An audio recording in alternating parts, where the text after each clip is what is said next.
Need your daily fix on mixed martial arts? We're going to kind of recap Bellator 155. From UFC 198. Who's who? Kind of a controversial decision. And who's not? I couldn't figure out why, and then it hit me. Well, don't you fret, because Golden State Media Concepts got you covered. Get your daily dose of MMA podcasts. Everything from the UFC, Bellator Fighting Championship, Extreme Cage Fighting, Invicta Fighting Championship, and so much more. Join us as we talk about some of the biggest names in mixed martial arts. We've got you covered here on Golden State Media Concepts MMA Podcast.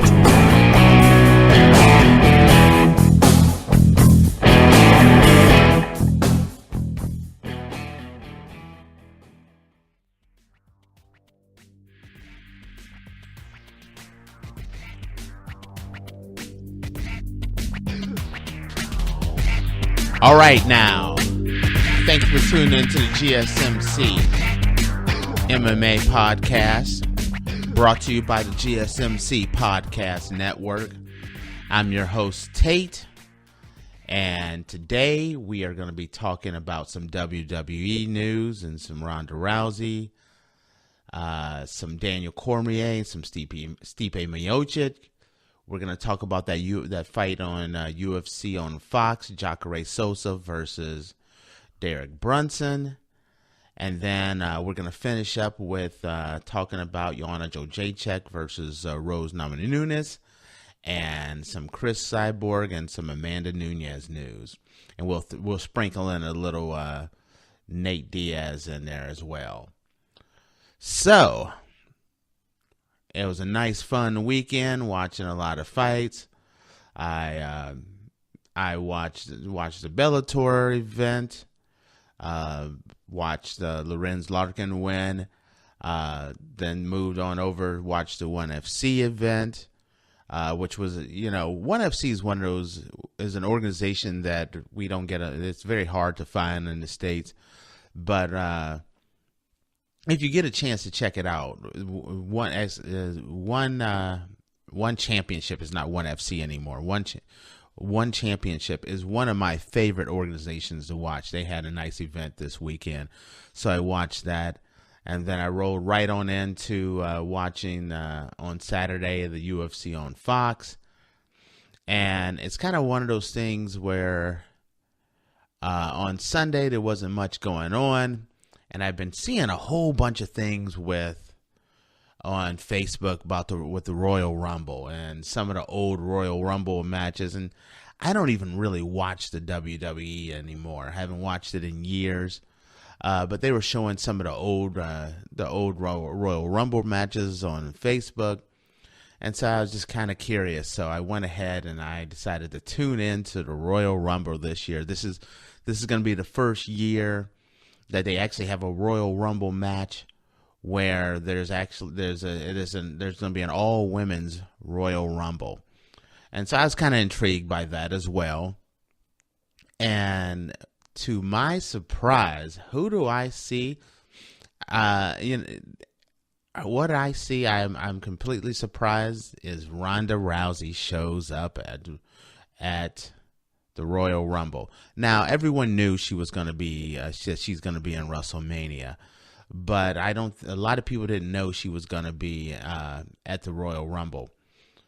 I saw an interview later from ESPN where they were talking about all the things they had to do and planes she had to take and cars just to get to the Royal Rumble without anyone knowing that she was going to be there. And the crowd went nuts.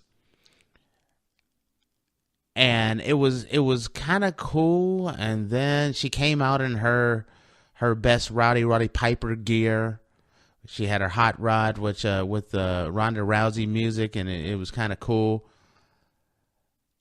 And I'm trying to stay positive on this, but the one thing that I was kind of surprised on is, for someone who has done so many movies, I know I'm raining on Ronda's parade a little bit, but man, I just feel like she's such a poor actress when it comes to the whole wrestling thing. She came out and she looked like a fan who had won a golden ticket to be able to come to the Royal Rumble. She wasn't selling it. And when I watch her and I look at like Charlotte and Stephanie McMahon and everyone else in the ring, and they're selling it. I mean, you can suspend belief, and you can believe that these people don't like each other. But Ronda walks in there. She sticks her hand out, and the one lady smacks her hand away. And then she points at the WrestleMania sign. And I don't know how it is possible to make pointing at a sign seem cheesy. But it was. It just seemed. It was uncomfortable how cheesy it was to me. And I apologize because I'm actually, Ronda looked super happy. I saw an interview afterwards, and she's just so excited to be in the WWE. But her acting, I just don't know if she has the acting ability to pull it off. And I think about other people who've made the transition, and I think about Brock Lesnar, who may not be the greatest actor, but you mix him with Paul Heyman and it works well. And I truly think that the WWE is going to have to either put her with Paul Heyman. They're going to have to get her a valet, a manager, something, because Ronda cannot pull this off on her own. I watched her when she first made her first appearance, and she shows up and with Charlotte, and it just didn't work. It's hard. It's just hard to get behind this right now. When I was watching the interview of her, and she's super happy afterwards, and she's really, really wanting this to work. And so I'd never seen Ronda this happy at any point in time. And she signed a multi-year deal with the WWE, so she is not coming back to the UFC anytime soon. And with the fact that they've signed a multi-year deal, it definitely does give her time to get better. But I really think the best way to make Ronda believable is, I think you got to get her a valet or a manager. I think also, I don't think you can make Ronda kind of like a baby face. I think the best move is to make Ronda a bad guy, put her with a manager. Matter of fact, I say even put her, Brock Lesnar and her and Paul Heyman together. Best combination. And I've seen some other people talk about this, and some of it hasn't been very positive. Some of it has. I know that there's a lot of UFC fans that kind of feel like Ronda kind of abandoned them. And I understand why some fans are kind of upset with Ronda and don't really want anyone to even talk about about her going to the WWE. And, when I look at it, one of the things that kind of has bugged me with Ronda as well is there's been a number of MMA journalists that have really supported Ronda over her career. I don't know Ronda, never met Ronda, and I've always been a big fan of hers.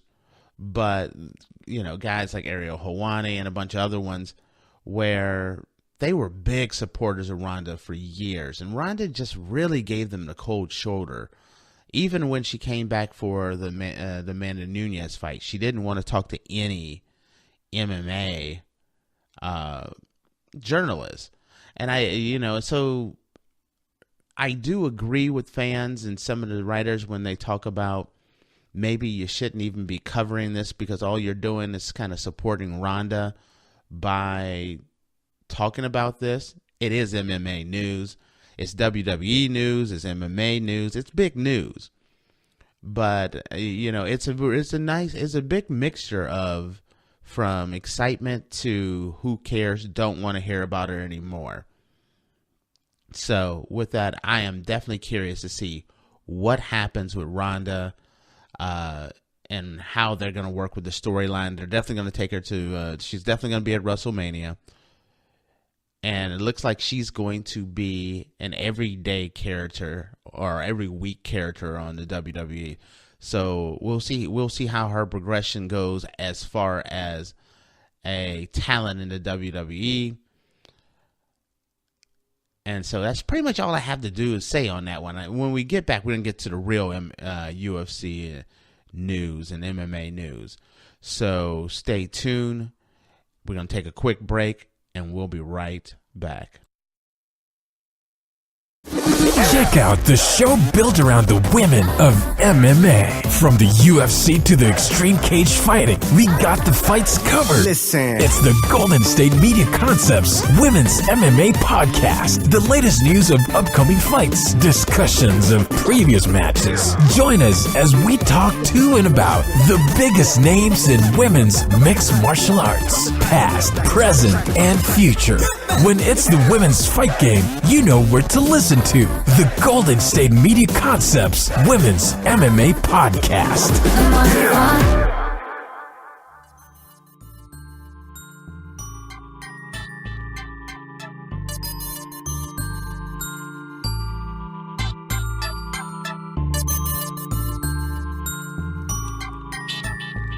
All right, we're back. Had to take a quick break.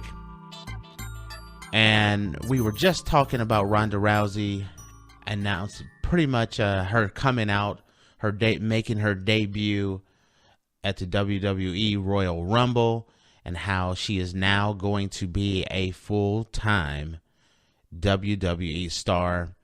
And I'm questioning, will she be able to pull it off?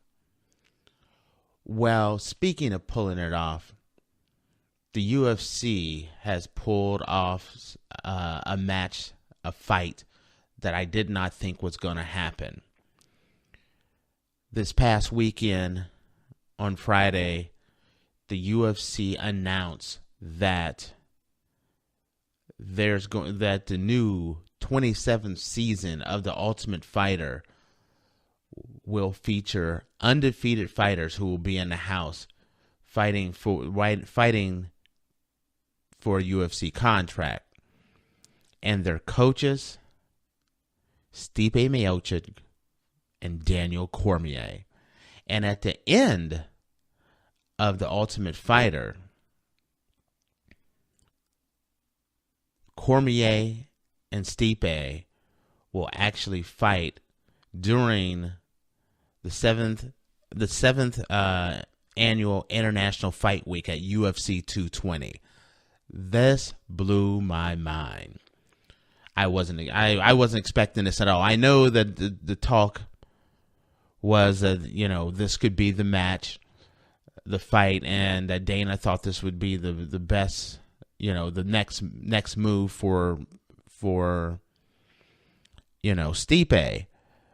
But I thought pretty much, even though I thought it was a good decision, I thought with the fact that Cain Velasquez was coming back and getting ready, I thought there was no way that Daniel Cormier was going to accept the fight for Stipe. Next, I did not think that Daniel really wanted to go back up to heavyweight, especially if he's going to, he's been talking about that March of next year is going to be his last year. And if he's going to fight this summer or the spring for the heavyweight title, that pretty much means one of the things he said is that if he ever went back up to heavyweight, he would never go back down to light heavyweight just because of the weight cut would be so much. Well, he's doing it. So it tells me that I wonder if Cain Velasquez is actually going to come back as soon as we were expecting. I think it makes it seem like the Cain's going to be actually rehabbing a little bit longer than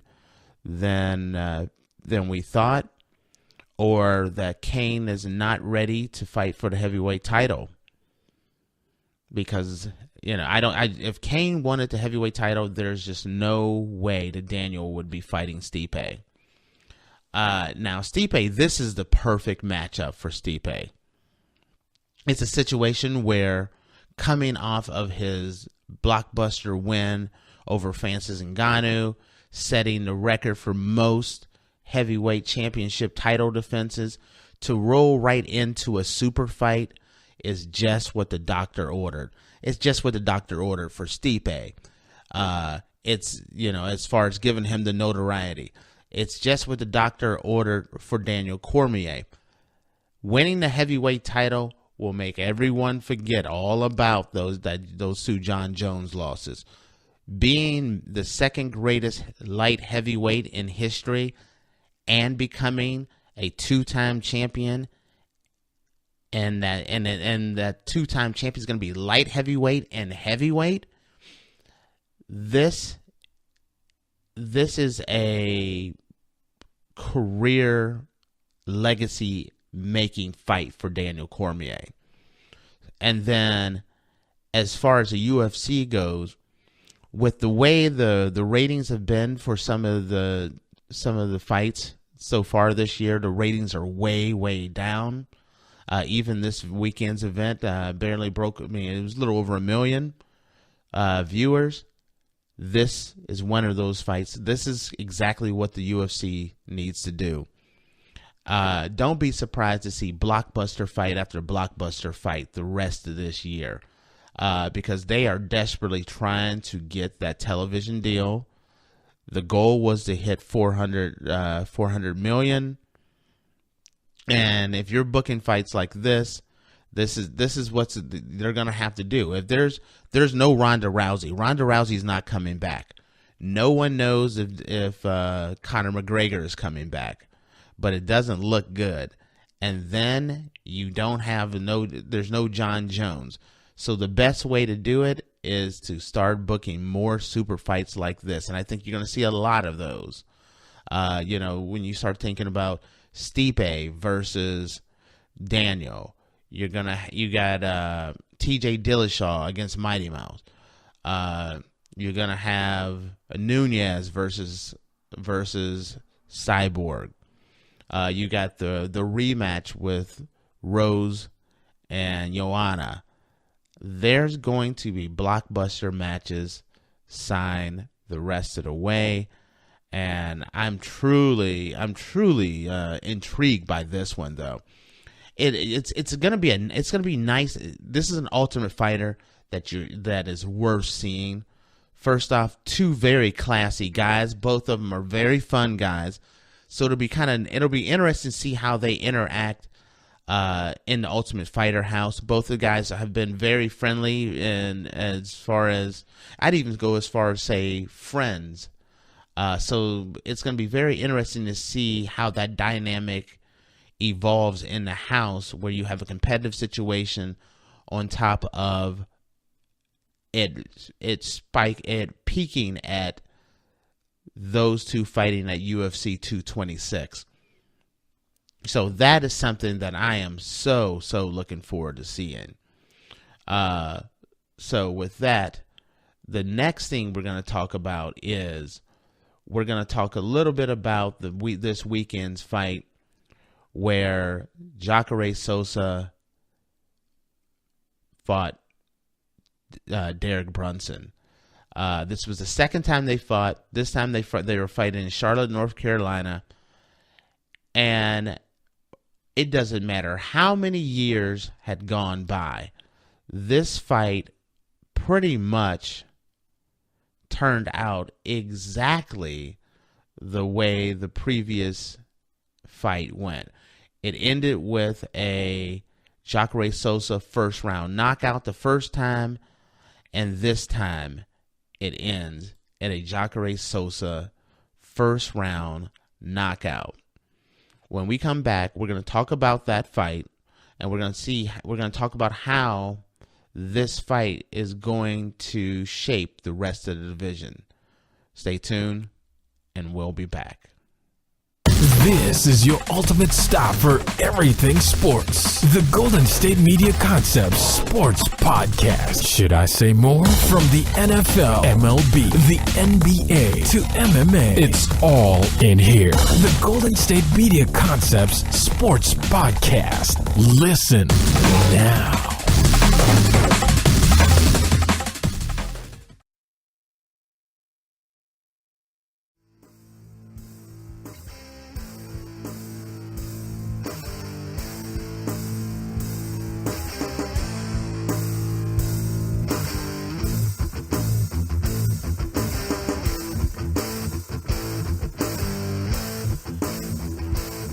All right, so we just got done in the first segment talking about Ronda Rousey, and then we talked about the big news of Daniel Cormier versus Stipe Miocic, and they both will be coaches at the Ultimate Fighter, and how at the end of the Ultimate Fighter, which will end right around the 7th annual UFC International Fight Week, they will be fighting. Daniel Cormier will be taking on Stipe Miocic for Stipe's heavyweight title at UFC 226. And now we're going to talk about that Jacare Souza versus Derek Brunson fight, and how, as I was talking about before the break, how the first fight just completely mimicked the second fight. Both of them ended in a first round knockout. It's one of those situations where when you're watching Derek Brunson, the thing that makes Derek so dangerous is the fact that he is aggressive. He applies a lot of pressure, and because of that, he's a very action-packed fighter. And you really have to watch yourself when you fight him. Just ask Lito to Machida and kind of what happened during their fight. It was just, it was one of those situations where if you're not careful, Derek Brunson will catch you. But if you're patient like Jacare was patient. He slowly just let things happen, and he caught him. It was a head kick, and it was over. And it was impressive. It was an impressive win. And when you look at that division where you no longer have Michael Bisping is no longer the champ, George St. Pierre is not the champ, Robert Whittaker is actually, he's out injured, and who was the interim champ. And then right now you have an interim fight, a title match going on where you have Yoel Romero versus Rockhold. And it's one of those situations where you could literally make this its own little 4-man tournament now, where I would love to see Jacare fight Robert Whittaker when he comes back again. And thinking about that, with Robert Whittaker already beating Jacare, it just doesn't make sense to have them fight again. So do you have it since Robert Whittaker's out? Do you make Yoel Romero versus Rockhold, and the winner fights Jacare and fight for the interim title, and then the winner of that fights Robert Whittaker? It's a very interesting place. Or is Jacare kind of out of the title mix right now? There's a lot to come up with when you start thinking about this, on how this division really has been just put on its ear with Robert Whittaker being out. And there's no George St. Pierre. It makes it, do you make it? I think the best decision would be maybe to go Yoel Romero versus Rockhold, which is coming up February 11th. But maybe rethinking this, Jacare fights Chris Weidman. So it looks that would make more sense. You have Jacare versus Chris Weidman, and Yoel versus Luke Rockhold, and then the winner fights each other, and then the winner of that fights Robert Whittaker. It's one of those things where, just trying to figure out what do you do with this division, and that's kind of the big problem when you start thinking about doing the big super fights for people who haven't earned their ranking in that division. It really throws things in a big disarray here, because with St. Pierre actually dropping the title and walking away, and with the UFC creating an interim title, which I really hate interim titles. It just confuses things as well. Especially because that was one of the things that made the UFC so much better than boxing. This is the one thing that I don't think the UFC realizes, is that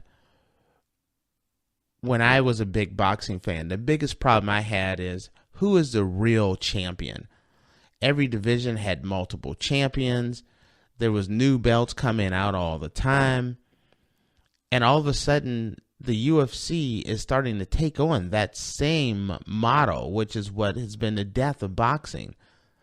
It's, a controversial decision here, an interim title here, and it's losing a lot of luster.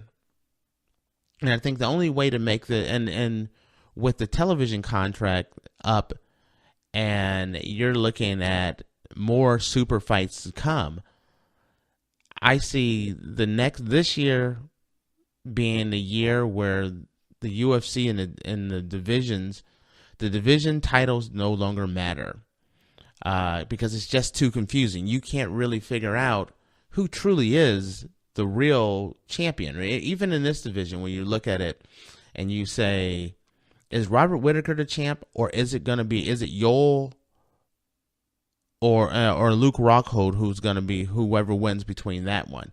And then what do you do with Jacare? What do you do with Chris Weidman? This has to change. This has to change, and it has to change fast. But I just don't see it happening that way. That concludes my take as far as talking about this middleweight division and how things are going to work out. Another interesting thing that kind of happened this week, over the weekend, is that Nate Diaz actually went to his Instagram account and said he is looking to return to fighting in May or June. And that is an interesting situation there. Is he trying to set up a situation where it's him versus Conor McGregor in May or June? Because I know Conor didn't really was talking about maybe coming back in August or even later. And the whole talk of Nate Diaz coming back, I don't know, who would you put him in the ring with? Are you going to put him in the, Nate Diaz is not just going to take any fight. It's going to have to be a big payday. It's going to have to be a big name. He's already been offered Tyron Woodley, and he turned it down. So he's going to have to reconsider fighting Tyron Woodley. I don't even think the George St. Pierre fight is a possibility, but that's an outside chance. Or it's Conor McGregor, because I don't see him taking on anyone else. So when he starts talking about on his Instagram that he's going to come back in May or June, it's going to be very interesting to say who he's going to fight. It looks like it has to be Tyron Woodley. That would be perfect setup for Tyron coming back with the shoulder surgery and how things are healing up. I have to say that's the most logical fight. Or does he come back but wait and see if he gets Conor McGregor, which would cause a lot of problems for Tony Ferguson and Khabib. Or does he insert himself into the Tony Ferguson Khabib mix, where he wants to fight the winner of Khabib versus Tony Ferguson? It's one of those things where, once again, there's another division because of titles being held up. There's no clear-cut path. You know, who, as far as middleweight division, welterweight division, lightweight division, this really has to get fixed. So that's my take on that.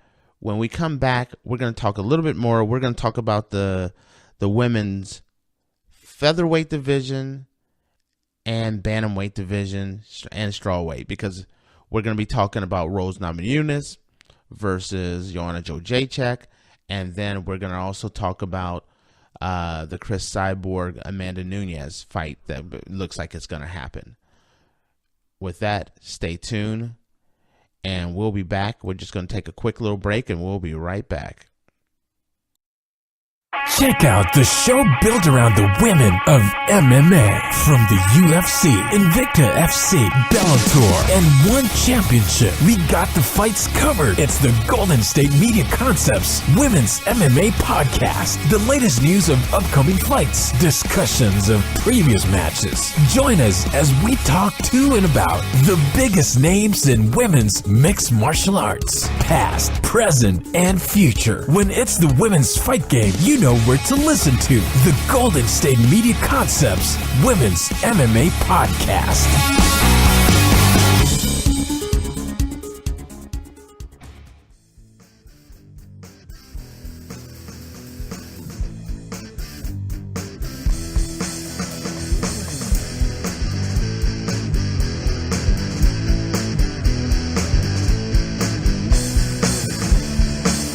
All right, we're back. And pretty much this episode, I think, would be why the UFC, why all the divisions are just so convoluted and crazy. So we're talking about, in the last segment, about with Jacare's big win, what does that do to the middleweight division, and who does he fight next? Does he fight Chris Weidman? Does he wait and fight the winner of Yoel Romero versus Luke Rockhold? Does he try to wait for Robert Whittaker to come back? And then we also talked about Nate Diaz's Instagram post where he says he wants to come back and fight in May and June. And we were talking about what's the match that would entice him enough to come back. And I know the one thing he wants that Conor McGregor fight. But if he's coming back May and June and Conor McGregor is not available, then it looks like I'd lean toward him fighting Tyron Woodley, with an outside chance that maybe he would go and fight the winner of Tony Ferguson Khabib. But I don't see that as a fight that Nate Diaz really wants. And now we're talking about, because the divisions are not confusing enough and everything's going on, the next thing we're going to talk about is the fact that Amanda Nunes versus Chris Cyborg looks like it's going to happen. Cyborg initially said she did not want to fight another Brazilian fighter, that she really wanted to stick to fighting people in her own division. But with the fact that her division, the featherweight division, does not exist, there's just the featherweight title, and all she's doing is really fighting bantamweight after bantamweight. I mean, you look at her last few fights; they're all been bantamweights. Tanya Evinger is a bantamweight. Even her future fight with Amanda Nunes is a bantamweight. Holly Holm is a bantamweight. Other possible fights that are coming up: Kat Zingano, another bantamweight. And part of this was that Cyborg says she wanted to start fighting people in her division. And she's a little frustrated that there isn't anyone in her division to fight. And she has this, she's been kind of dragging her feet, which Amanda Nunes seems like she's getting a little frustrated because Amanda Nunes thought this would be just a no-brainer. She wants to fight Cyborg. She's willing to go up to do it.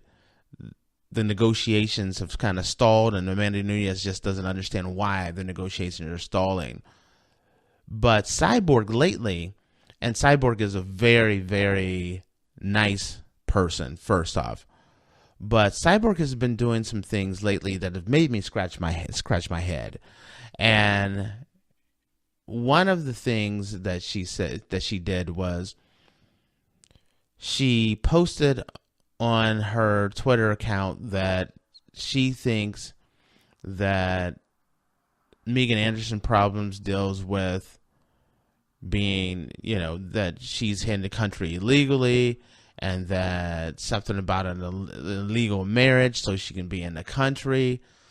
And then the thing that she did that I thought was very lowbrow was she actually tagged the immigration service on her tweet talking about Megan Anderson and that she has a boat, that she's trying to stay in the country illegally and all this stuff. Like, she's trying to get Megan Anderson deported, which I just don't understand. I think it's very lowbrow. I think she's above that. She should not even be doing anything like that.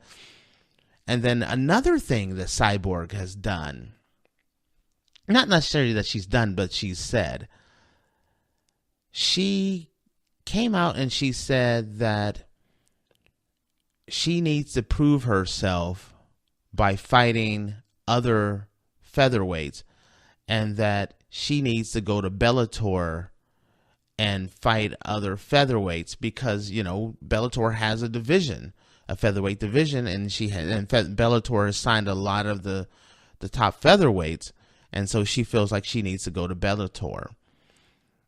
Another thing that you should never have done, I think that's just a really bad decision on her part to even say that. The UFC has started, finally, the UFC has gotten behind Cyborg. They created this division for her, nobody else. That's the reason why there's only one person in that division. You check the rankings, it only says Chris Cyborg. They created a belt, they created a division for her, and now they're trying to set her up. They're trying to get behind her. They gave her a new contract.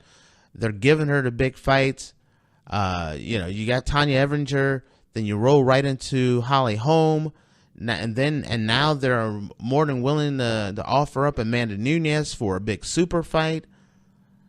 What else can the UFC do to show that they are behind Cyborg? The UFC has shown, UFC and Dana White has shown that their previous stands against Cyborg has changed, and they're on board on really supporting her and making her a star. And I feel like Cyborg is just shooting herself in the foot. I hope this changes because Cyborg is a really nice person. Traditionally, she is. But I just think whoever's advising her is not giving her good advice. And, and so from there, we're going to talk about another fight that was announced. Earlier in the show, we talked about how the UFC announced that that Stipe and Daniel was going to fight in a super fight. But also on that exact same card, actually not that same card, but they announced that on UFC 223, the co-main event, the main event is going to be Tony Ferguson versus Khabib Nurmagomedov, and which is a fight I am looking forward to seeing. This is a fight that's been offered up 4 different times. I've been super excited about it every single time, and for some reason, whether it's a bad weight cut, something crazy happens every single time that this fight never happens. But now the fight is set for UFC 223. Khabib, and I just don't know if there's anyone that can touch Khabib. Tony Ferguson is on fire. This may be the best matchup. This could be one of those fights of the year. And when you're looking at other possible fights of the year, the co-main event is Joanna Jędrzejczyk versus Rose Namajunas, Thug Rose. And this is the fight I am really, really looking forward to. Joanna looked absolutely unstoppable when she was strawweight champion. Until she ran into Rose, there was no one that had an answer to the Joanna Jędrzejczyk. And after this, it's kind of come out that Joanna had a really bad weight cut, and that really affected her. So I'm really looking forward to seeing, was it truly the weight cut that affected Joanna, or was it just Rose is that powerful? This is a fight worth seeing, and I'm going to tell you this. Rose talks about not using the same game plan as she had before. That is a bad decision. I think she needs to use that same strategy she had before. In my opinion, Joanna is a slow starter, and I've seen her by Claudia Gadelha, Jessica Andrade.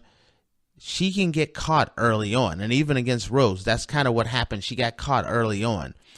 But once Joanna Jędrzejczyk's engine starts running, and she starts getting into a rhythm, good luck in stopping her. So I think the best approach for Rose is to jump on Joanna and jump on her early and often, just like she did this last fight. And I think that is the best way to stop Joanna.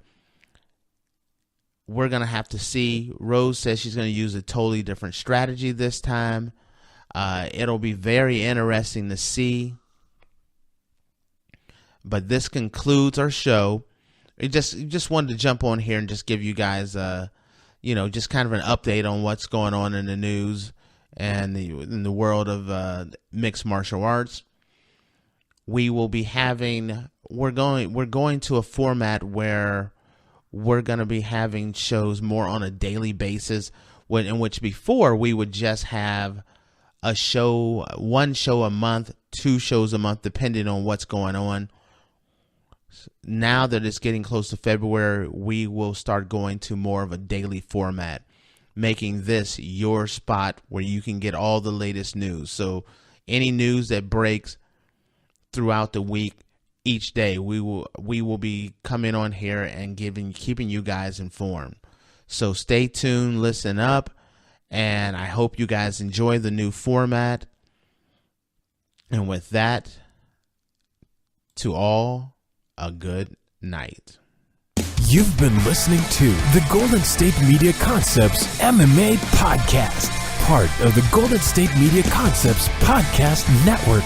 You can find this show and others like it at www.gsmcpodcast.com. Download our podcast on iTunes, Stitcher, SoundCloud, and Google Play. Just type in GSMC to find all the shows from the Golden State Media Concepts Podcast Network. From movies to music, from sports to entertainment, and even weird news. You can also follow us on Twitter and on Facebook. Thank you, and we hope you have enjoyed today's program.